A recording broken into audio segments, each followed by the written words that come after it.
meeting. Okay, thank you. Good morning. My name is Jody Golden. I am a co-chief of staff for Lieutenant Governor Crouch, and so I am chairing in her place today. So thank you for hopefully being patient with me, as this is my first time. But I'm calling, good morning, calling the order to the April 2020 meeting of the IHCDA Board of Directors. We are meeting telephonically today pursuant to the current health emergency and the Governor's executive orders 20-04 and 20-09. Since we are meeting telephonically, procedures will be a little different from those we use during our regular board meetings. There will not be a video feed. Therefore, board members will not be able to see each other.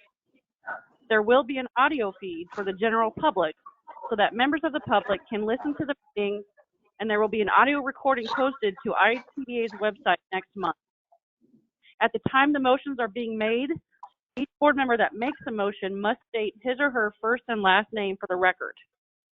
I will now take a roll call of the board members to confirm who is present for the record. Lieutenant Governor Suzanne Crouch, which would be me, Jody Golden, as chair. Mark Pascarella. Here. Kelly Mitchell. Here. Here, if you can hear me. Yep. Andy Place.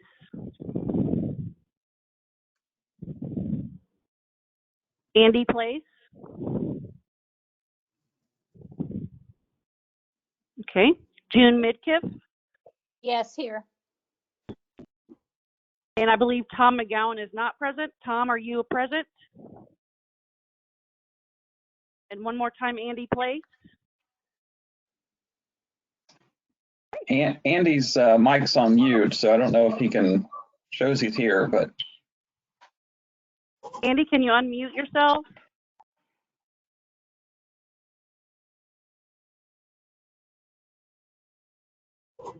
We'll move forward, but Andy, if you can unmute yourself and let us know that you're here for the record, please do.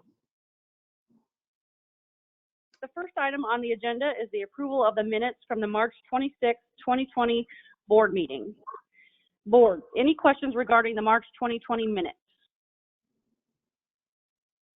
May I have a motion to approve? Mike Schottmeyer, move for approval. June Midkiff, Mark second. Pascarella, second. We have a motion. Do we have a second? We do. Second by June Midkiff. Yes. Motion number one made by Mark Pascarella. Is that correct? Did I get those correct? I think it was Mike Schottmeyer. Okay, Mike Schottmeyer made motion. And did June Midkiff make the motion number two, the second motion? Yes. Okay, all those in favor? Aye. Aye. Any opposed? Hearing no one opposed, the motion passes. Please welcome Peter Nelson to present a recommendation regarding the bond volume 4% tax credit of Green Oaks of Goshen. Good morning, board. I am Peter Nelson. I am here this morning to recommend the project Green Oaks of Goshen. This project is the 20th application we received during the 2019 bond round. It represents a total development cost of just over $27.5 million. They are requesting $18,395,013 in bond volume and $927,195 in LIHTC annually for 10 years, creating 120 units of affordable housing. So this is a project by Evergreen Real Estate Group. It is a new construction of an assisted living facility in Goshen, Indiana. The project is a 4-story building containing studio and 1-bedroom units serving seniors age 62 and older. Typically, the market studies are showing that the average age is closer to the 75, 80-year-old needing these assisted services. But each unit will contain a private kitchenette and a private bathroom. But the entire complex will have a dining room with a commercial kitchen serving 3 meals a day, plus snacks, It'll have other amenities such as a fitness room, beauty salon, game room, certified staff such as nurses, physical therapy type staff, and anything the residents will need are going to be on duty 24 hours a day. And the facility provides transportation for residents to get out and about the community when they need those options and get into doctor's offices and certain things like that. So during our bond round, our real estate staff reviewed this application to ensure it met the criteria of the 2020-2021 qualified allocation plan. You can see a further breakdown of all the units and the income levels that'll be attracted to this property in the project summary that is provided in the board packet.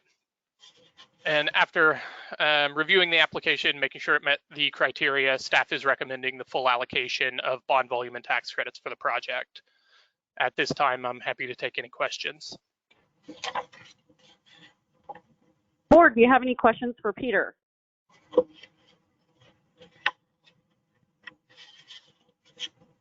Okay, Peter, we are ready for your resolution. Staff respectfully requests the board approve the following resolution. Resolved that the board approve awarding $18,395,013 in bond volume and $927,195 in annual LIHTC to Green Oaks of Goshen LLC for Green Oaks of Goshen according to the terms of the 2019 AB application round as recommended by staff. Board, we have a resolution before us. I will entertain a motion. Mike Schottmeyer, move for approval. Kelly Mitchell, second. Okay. Could you repeat who made the first motion? I'm sorry, I'm having trouble Schottmeyer. hearing. Mike Mike Schottmeyer. Mike Schottmeyer. Yes. Motion number 1 made by Mike Schottmeyer. Do we have a second? yep, Kelly Mitchell, second. Second by Kelly Mitchell. All those in favor? Aye. Aye. Any opposed? Hearing no one opposed, the motion passes. Thank you, Peter. Thank you. Okay, please welcome Jeff. And Jeff, I'm afraid I'm just going to mangle your last name. So I'm going to say Jeff B. to present a recommendation regarding reallocation policies for the home, TBRA, and the Indiana Housing First program. Right, thank you. Good morning, board. I'm here today to present reallocation policies for the home tenant-based rental assistance in Indiana Housing First program for recommendation. A little background on the two programs. The home tenant-based rental assistance program is a tenant-based rental assistance program that provides rental assistance to individuals who are currently homeless or at risk of homelessness and were formerly incarcerated. So it is a reentry program. And the Indiana Housing First program is a program funded by the state of Indiana that provides rental assistance to households who are experiencing a housing crisis and have a co-occurring mental health addiction issue. The IHCDA, we've attempted to make these programs fairly similarly in the way that they're administered. The same individuals work on the programs, and in staying consistent with that, we wanted to have similar reallocation policies for the programs to simplify the administration of the two programs and simplify it for some of our partners who may operate both programs with similar staff. So each year, both programs provide 2-year grant agreements to the awardees, and we track the grants throughout the time to ensure that grantees are meeting spend down requirements and meeting their benchmarks that we've worked with them to develop in their agreement, and then throughout the award period. The reallocation policy that's being proposed and is attached to the board memo as an exhibit would allow IHCDA to deallocate funds if it appears that one of the grantees is not going to be able to spend the entire amount that they were awarded, And then after it is deallocated, to either provide it to another awardee who is high performing, or to add it to the total amount available in the next request for qualifications that we issue for the program. So with that, I can take any questions on these reallocation policies. Board, do you have any questions for Jeff? Okay, Jeff, we are ready for your resolution. All right, I'm going to read these as two separate resolutions, one for each program. So staff respectfully requests that the board approve the following resolutions. Resolved that the board approve the Indiana Housing First grant reallocation policy attached here to as Exhibit A as recommended by staff. Okay, board, we have a resolution. I'll entertain a motion. June Midkiff, Madam Chair, I vote to approve. We have a motion. Do we have a second? Mark Pascarella, second. All those in favor? Aye. Aye. And the, sorry. Okay, and the second resolution, resolve that the board approve the home tenant-based rental assistance grant reallocation policy attached here to as Exhibit B as recommended by staff. Okay, we have a resolution before us. Do I hear a motion? Mike Schotmeyer, so moved. Ellie Mitchell, second. All those in favor? Aye. Aye. Aye. Any opposed? Hearing no one opposed, both motions pass. Thank Madam you, Chair. Jeff. Madam Chair, Yes, this is David Stewart. I believe Andy Place is showing that he's on now. okay, thank you. I just talked to him. He had voted on both of the first two presentations, being the board minutes and the first board memo. He's on a phone and he's not sure. He can hear us, but he's not sure if everyone can hear him. Okay, thank you. We'll let the record reflect that. Okay, thank you. Thank you, David. Okay, Jeff will also present a recommendation for Housing Choice Voucher Program approval to accept the transfer of the Jasonville Housing Authority Housing Choice Voucher Program. Jeff? Thank you. So a little bit of background on this. On March 16th, 2020, Jasonville Housing Authority Board of Commissioners passed a board resolution to approve the transfer of its Housing Choice Voucher Budget Authority to IHCDA. After that resolution was passed, the U.S. Department of Housing and Urban Development approached myself and Matt Rayburn to request that IHCDA accept the transfer voucher. And then we felt that this was consistent with IHCDA's mission to preserve affordable housing opportunities for individuals throughout the state of Indiana. This is also something we have done in the past for other housing authorities. So a little bit about the process. Following the initial request from HUD for IHCDA to absorb the Jasonville Housing Authority HCV program, we scheduled a phone call with the Indianapolis HUD field office. During that phone call, they reassured us that any pre-existing compliance issues with the Jasonville Housing Authority would not be taken into account when they evaluate the IHCDA Housing Choice Voucher Program, and also that any liabilities or debt that Jasonville Housing Authority carries would not be included in this transfer. So following the board resolution today, we will move to enter a memorandum of understanding with IHCDA and Jasonville to outline how this transfer will take place. And then the HUD's expectation is that we'll be able to make this transfer effective by July 1st, 2020. The Jasonville Housing Authority is a 50 voucher program. That's what their budget authority is. They currently have about 31 households under lease. We'd be absorbing those, but we would also be receiving the budget authority for those additional 19 households potentially. So with that, I can take any questions. Board, do you have any questions for Jeff? Okay, seeing none, Jeff, we are ready for your resolution. Okay.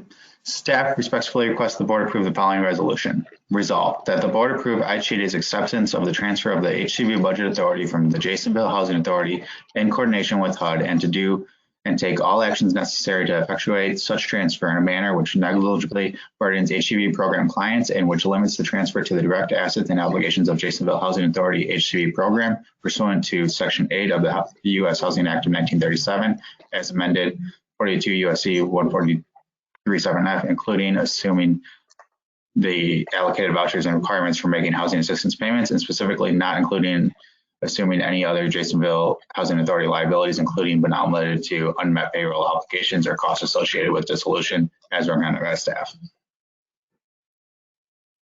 Okay, board, we have a resolution before us. I'll entertain a motion. June Midkiff, so moved. We have a motion. Do we have a second? Mark Pascarella, second. All those in favor? Aye. Aye. Any opposed? Hearing no one opposed, the chair or the motion passes. Thank you, Jeff. Thank you. Okay, next we're moving on to community programs. Please welcome Thomas Hartnett Russell to present a recommendation regarding low-income home energy assistance program administration for the Marion County Service Territory. Thomas?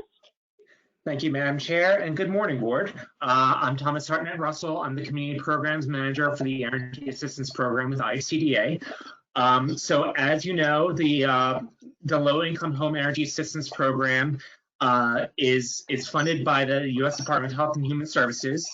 HHS then sends the funds to IHCDA, and IHCDA subgrants those funds out to a network of 21 different community organizations who directly administer the funds based on their territory, their county by county territories.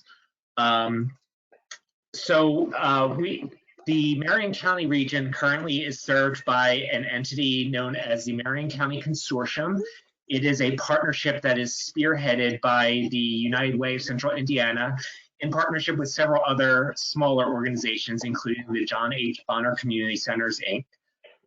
We were notified by the United Way of Central Indiana that as part of their general restructuring and realignment of its mission, they will no longer be participating in LIHEAP administration effective the end of this program year, which is September 30th, 2020. And so as a result, on January 17th of 2020, we did issue an RFP to seek an entity to become the new local service provider for Marion County effective October 1st, 2020. We did post the RFP on IHCDA's website, and we also released it through govdelivery.com. The RFP called on respondents to submit credentials, experience in administering large-scale assistance programs, previous LIHEAP, IHCDA, or federally funded award performance, program management and staff development plans, community outreach plans, distribution of regular and crisis assistance plans, capacity to coordinate with local community resources, fiscal accounting and reporting practices, internal controls for program integrity, coordinated service delivery strategy, and financial documents, as well as memoranda of understanding from all community partners and resources identified as responsive partners. Our proposals were due on February 24th, 2020. IHCDA received one response, and that was from the John H. Bonner Community Center, Inc., which is an existing participant in the Marion County Consortium.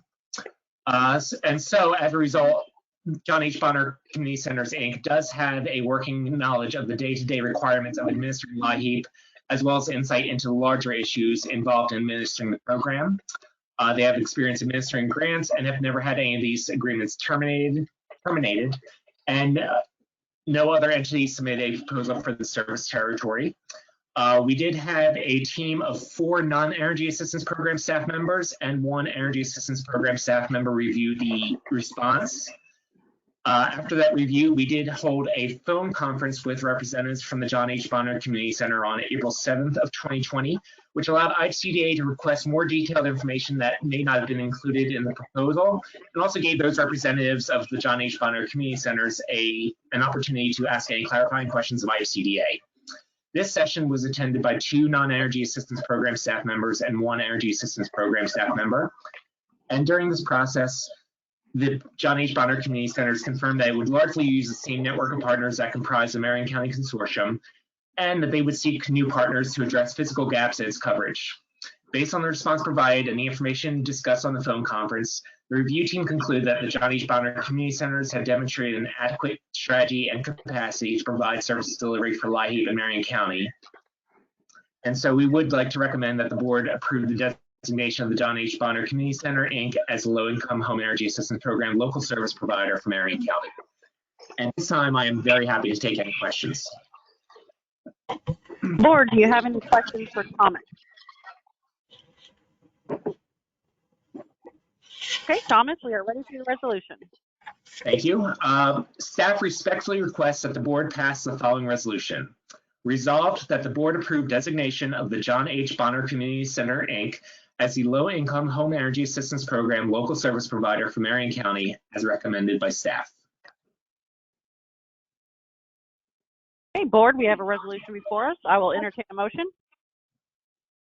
Move to approve. This is Kelly Mitchell.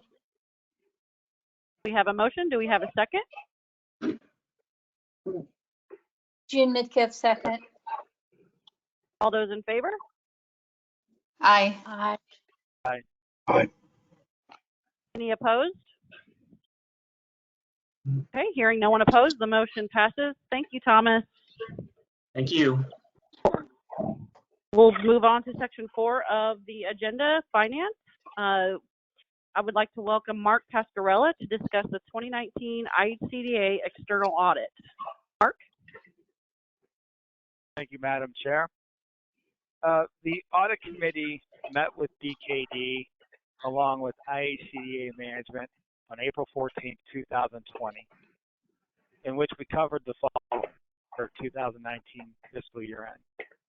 The financial statements and the independent auditor's report, the schedule of expenditures of federal awards and independent auditor's report, and the letter of required communications to those charged with governance in the management letter and comment. In the required communications, financial statements are prepared on a GAAP basis. There were no disagreements with management. However, there was a current year adjustment to reclassify $35.5 million of net position to liabilities from what was considered revenue. And we'll get into a little bit more of a discussion of that later on when we get to that point. Internal controls and the upcoming GASBs were discussed and accepted by management, and everything requested was prepared to provide the DKD prior to their on-site arrival. And we'll discuss that as well later. The financial statements and highlights included. And first, we'll talk about the statement of net position. Cash and cash equivalents and investments had a net decrease of $9.7 million. Unrestricted increased by $7.5 million, and the restricted decreased by $17.2 million. Restricted cash change was primarily due to bond maturities and redemptions. Investments held against bonds, investments are increased $77.6 million, primarily due to the issuance of the 2019 Series A and B bonds and related mortgage purchases through increased lendable proceeds and provided funding for down payment assistance. I think the thing that people look for immediately is the net position. The overall change between years was a decrease of $4.1 million, comprised of a decrease in net investment and net capital of $0.4 million, an increase of $5.8 million in unrestricted, and a $9.5 million decrease in the restricted net position. The change between years by fund included a $3.7 million increase in general fund and a $28.6 million decrease in the program fund, which was reflected the restatement impact in 2018. Also, we had the $14.6 million increase in the single family fund, a $4.9 million increase in the home first fund, and an increase in the mortgage-backed security pass-through fund of $1.3 million to get to the $4.1 million decrease.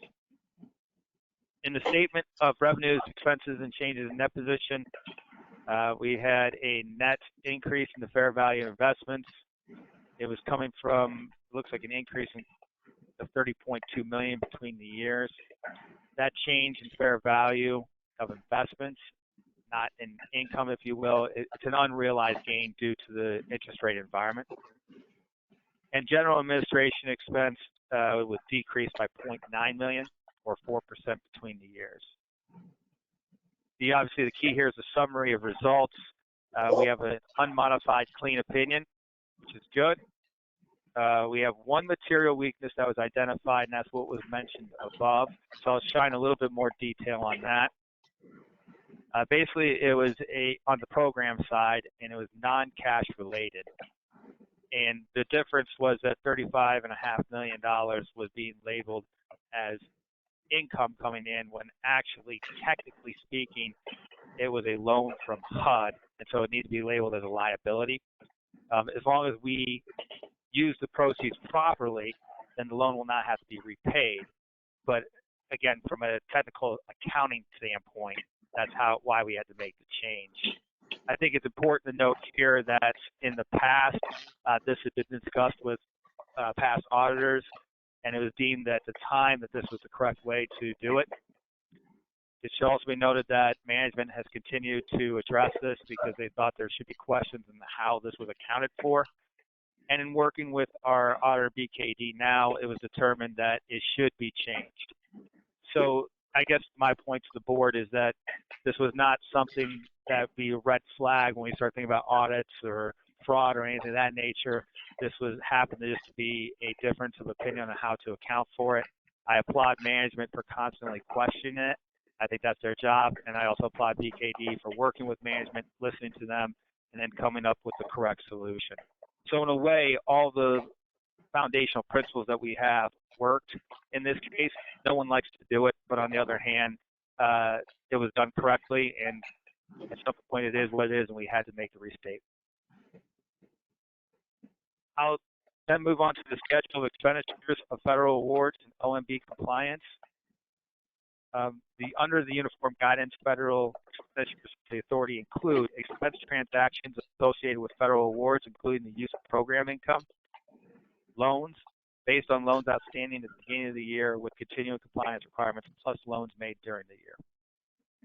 The identification of major programs that were included in the audit include Section 8 project-based cluster, home improvement partnership programs, and community services block grant. The summary of these results were an unmodified clean opinion with no material weaknesses, no significant deficiencies, and no compliance findings were noted. And in the management comment letter, contents were discussed and accepted by management. In conclusion, I think what we see here is another great job by IHCDA staff. We talked with BKD. They said that they were very well prepared as usual, and it keeps getting better and better as far as coming in and having documents ready for them to review, which again, I think should be complimented to the staff. No one likes to ever have to have a adjustment made. However, underneath these circumstances with being non-cash related and the circumstances of how it was identified, I feel the audit committee was comfortable with the fact that there's nothing major going on here in the sense that would raise a red flag. It was handled properly, correctly, and we moved forward. Also, with last point is they did make changes to make sure that this did not happen in the future, and all the revenues were accepted and implemented. And I'll stop there. And also, I guess last thing is we also have Rick from BKD, Rich Harcourt from IHCDA, and Vinya on the phone available to answer any more detailed questions. Thank you, Mark. Board, what questions do you have for Mark or the rest of the financial team?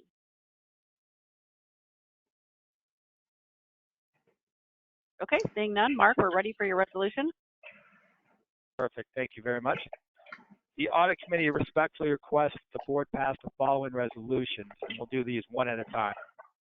Resolved that the Board approve the December 31st, 2019 IHCDA financial statements and independent auditor's report attached hereto as Exhibit A, as recommended by the Audit Committee and staff. And if I remember correctly, that serves as the first motion since it's coming from a board member. Okay, Board, we have a resolution. I'll entertain a motion. I'll second that motion. Mike Schottmeyer. Okay, we have a first, we have a second. All those in favor? Aye. Aye. Any opposed? Hearing no one opposed, the motion passes. Mark, the second one? Thank you. And again, this will count as the first motion. Resolved that the board approved the December 31st, 2019 IHCDA schedule of expenditures of federal awards and independent auditors report attached here to as Exhibit B, as recommended by the audit committee and staff. Okay, board, we have a motion before us. We have a second. June Mitgiff, I second. Those in favor? Aye. Aye. Aye. Any opposed? Hearing no one opposed, the motion passes. Thank you, Mark, and thank you to the audit committee and the IHCDA staff as well. Take care. Okay, we'll move on to the executive portion of the agenda. I want to welcome Jake Stipe, who will provide an executive update. Thank you, Madam Chair. Yep. Thank you, Madam Chair. Just a few items here to update you on. First, let me update you on the operations at IHCDA. Currently, we are continuing to operate remotely. All staff are working remotely currently, and that's where we are. And also, as part of that, we have to keep our partners and the public informed of the actions and guidance that we're currently operating under. We've created a COVID action resource page. And this resource page includes program updates. I try to send out a weekly update too on activity for the agency. The CARES Act is also, there's a section for that as well. And then we're also receiving a lot of technical assistance and resources from our federal and state partners like HUD and USDA, Purdue Extension, the Indiana Bond Bank. We have created a specific section for technical assistance and resources as well under this COVID action resource page as well. So we continue to facilitate some 20+ stakeholder weekly calls to listen to the concerns, challenges, opportunities, and also some of the positive stories that's going on with our partners and the impact that they're having. So we're sharing and gathering information as a result of those weekly calls. I mentioned the CARES Act, which is the Coronavirus Aid, Relief, and Economic Securities Act, which was passed by Congress and signed into law by President Trump on March 27th. And through this CARES Act, there are additional funds that are being made available to state, local, and tribal governments to address COVID-19. And under those additional funds, we've identified 7 programs that currently IHCDA administers. And so with that, we have also included this a table under our resource guide, an action page to share with the public those resources. Now, currently, those 7 programs are the Emergency Solutions Grant, or ESG, Housing Opportunities with AIDS, or HOPWA, and Housing Choice Vouchers, the Project-Based Rental Assistance, Housing for Persons with Disabilities, the Energy Assistance Program, and the Community Service Block Grant. Of those 7 programs, we are aware of 2 of them that have identified specifically the dollar amount that IHCDA will be responsible for administering. And so the Emergency Solutions Grant, IHCDA plans to administer about $13.5 million. And then with the Housing Opportunities with AIDS, about $231,000 is what will be administered by IHCDA. On the website, we go into a little bit more detail and share specifically some of the other communities that within the state are receiving these dollars, and then also sharing what's the total amount coming to the state of Indiana that may be combined with IHCDA and then some of our larger communities that are receiving those dollars directly. So with all of that being said, we've been informed that the first week of May is when we should be expecting to receive additional guidance on how to allocate the resources, prioritizing program guidelines, and the actual funding amounts we'll be able to allocate. So we're hopeful here the first week of May that we're able to provide additional guidance and begin to work on an allocation strategy for these resources. With that, we also have the Governor's Executive Order 20-06, which is a temporary prohibition on evictions and foreclosures. Another piece of that order includes a directive to IHCDA to partner with the Indiana Department of Financial Institutions, and that is really specifically designed to promote housing stability.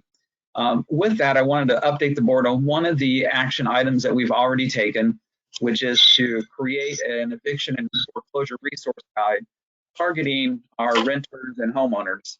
And it really just provides some guidance on how to open up lines of communication with landlords and your mortgage company if you're struggling or having challenges with making your rent or mortgage payment. And so that resource guide is now available for our renters and homeowners. This was done in collaboration, like I mentioned, with IDFI, but also with the Indiana Bankers Association, the Indiana Mortgage Bankers Association, the Indiana Credit Union League, and the Indiana Apartment Association. So I really want to thank everyone kind of coming together to create this resource guide for renters and homeowners who may be struggling during this time. With that, we do know that there are homeowners who are struggling, and IHCDA has administered the Indiana Foreclosure Prevention Network. And with that, we've administered the Indiana's Hardest Hit Fund. And these funds are designed to prevent foreclosure. Luckily for us, we do have a few dollars remaining that's available. And so we work closely with the U.S. Department of Treasury to amend our policy on the Hardest Hit Fund and to make available the remaining $30 million to provide mortgage payment assistance. And that is available to those homeowners who are having challenges with making their mortgage payment. And now we can provide up to 6 months of mortgage assistance. If an individual or household is interested in beginning that process to apply for this mortgage assistance, they can either call 877-GET-HOPE or go to our website at 877gethope.org. So the executive director delegation update, which the board approved at last month's board meeting, provided me with the opportunity to respond in a quick fashion in terms of how we can deal with COVID-19. And so with that, I mentioned we've had these 25 stakeholder calls, and one of those calls is with the Continuum of Care, which the Continuum of Care are organizations across our state representing 16 regions for IHCDA that cover 91 counties. The lone county that's not part of IHCDA's Continuum of Care is Marion County. They are separate and apart from our Continuum of Care, but that represents 16 regions. And on that call that we were having, LB Hilton was leading those discussions. It was continually brought up the need for flexible resources for the regions to be able to respond to COVID-19. And we went to work to try to identify some resources that we may have available that were flexible, that would allow the agencies to respond. And so what we did with working LB, she did a magnificent job just in a few hours over the weekend, developed a strategy, and we identified some $400,000 of emergency housing response fund that we had. And we made 16 grants to one lead agency of each of the regions for $25,000. These were one-time awards to one organization per region and allowed them to prepare and respond to COVID-19. and that is specifically targeting for the response to the homeless population. And so, some of these costs that these organizations could use is to help, specifically really helping with coordinating health departments and hospitals.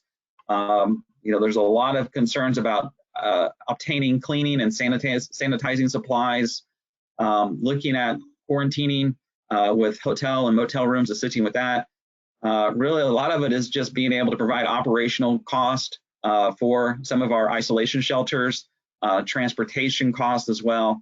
So we did provide these dollars to the 16 organizations that are part of the continuum of care representing the 16 regions. And so I want to first just thank LB Hilton on our team for coordinating the weekly call, really listening in and identifying the challenge. And the other part is just to thank our leaders within the balance of state continuum of care for elevating this issue up.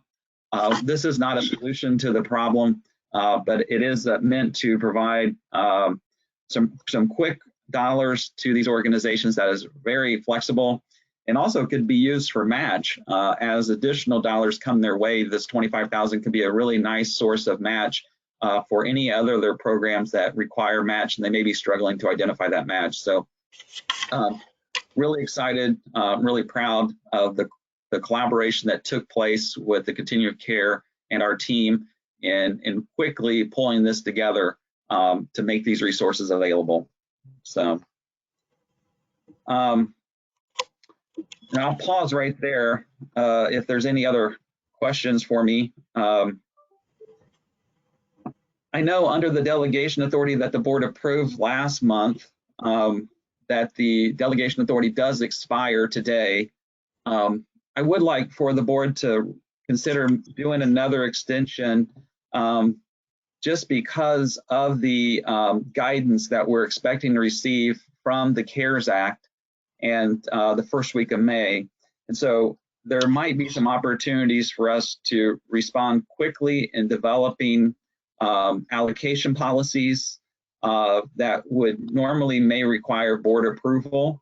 And so rather than waiting until May 28th, I would like the board to maybe, or ask me questions, or if you have any feedback for me, the ability for us to be flexible here, specifically these next few weeks as we get guidance from HUD and USDA on the CARES Act funding, that we ensure that we're able to take action with that guidance in a way in which we may not have to wait till May 28th. And obviously, I appreciate the authority that the board has given me.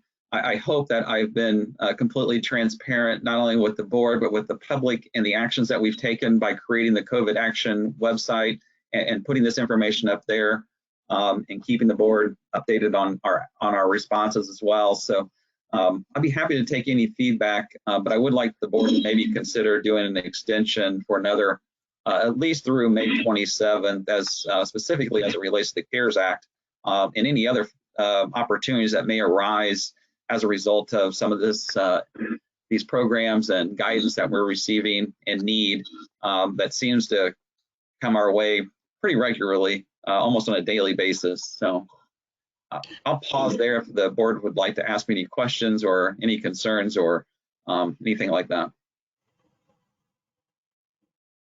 Any questions for Jacob, board? David Stewart, please critique this motion, but I would move that we extend the authority prior granted until we meet again, have another formal meeting of this board. Is that acceptable, David? Yes, it is, and I'll be able to write it up for you. And in the write-up, I will say until May 28th. Well, I'd rather have it until we can meet again, just in case. Okay, we can do that. Yes, sir. If that's okay with the rest of the board. I would agree with that as well. Sorry, this is Jen. Okay, we have a motion. We have a motion on the table. Is there a second? Mark Pascal, a second. All those in favor? Aye. Aye. Any opposed? Okay, hearing none, the motion passes. Any other questions for Jake or comments for Jake? I would like to comment that, Andy Place has not been able to speak, but I trust that, David, you can verify afterwards and that he be shown his votes, if they're favorable. I assume they are, in the record afterwards. Is that the intent on the fact that we can't hear Andy? Yes, sir. I've been in constant communication with him, and that is the intent. Okay, thank you. Madam Chair, I'd just like to mention next month's board meeting, which is originally planned to take place at the Rushville City Center on May 28th at 10 a.m. We will make a final decision if there's any type of change in location within the next 2 weeks on that. I will mention we were intending to meet at the Rushville City Center, which was part of a campaign that was participating in the Creating Places program. And they had used our Creating Places program to raise over $50,000 to create a new marquee for their new city center in downtown Rushville, which was a former Masonic temple. And I know that the Indiana Office of Community and Rural Affairs was also engaged in making that a reality as well. And but we'll make a final decision on the May board meeting on May 28th here in the next couple of weeks, and I'll make sure that I inform the board on that, what decision we make on that. So with that being said, that's that's my update for the April board meeting. Thank you, Jacob. We'll move on to other business. I'd just like to ask the board if there's any other business to be discussed.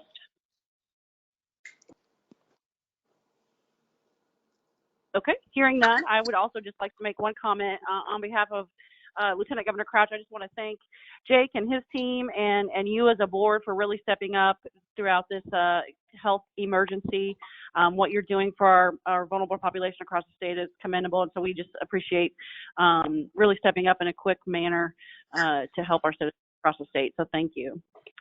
With that, may I have a motion to adjourn? June Midkiff, so moved. Okay, we have a motion. Do we have a second?